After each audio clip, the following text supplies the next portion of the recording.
God, how dare you tell us that our child needs to sit at the table? Why can't they just run around and do whatever they want while they're eating? I'm Talia, I'm a pediatric dietitian and I specialize in picky eaters. The reason myself and many other dietitians recommend that children do not run around while they're eating and play while they're eating is one, especially if the child is young, it increases the risk of choking on something. And number two, if your child is off busy playing, they're mindlessly eating, which is not a great thing because they're not tuned into what their hunger and fullness cues are doing, and they're more likely to either not eat enough to fill up, or they're likely to just keep eating because they're busy distracted with other things. If your child is neurodivergent, of which I work with many children who are neurodivergent, most parents, so you can ask yourself this question, most parents want their kid to be at the table at mealtimes for a number of reasons. One, it's family time. Two, me personally, I don't want my child running around eating food all over the house because I don't want crumbs all over the house. I don't want insects all over the house. I don't want ants in the house. I don't want a mouse in the house.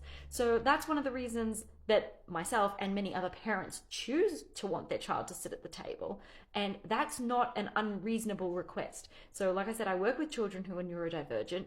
Sitting at the table might not be the exact thing that we do, but we would find another way to help keep the child somewhat contained so that they can still eat a meal and also be a part of the family without it being a threat. Like, you have to stay at the table and we have to like drill this into you. So let me know if you have any more questions about this.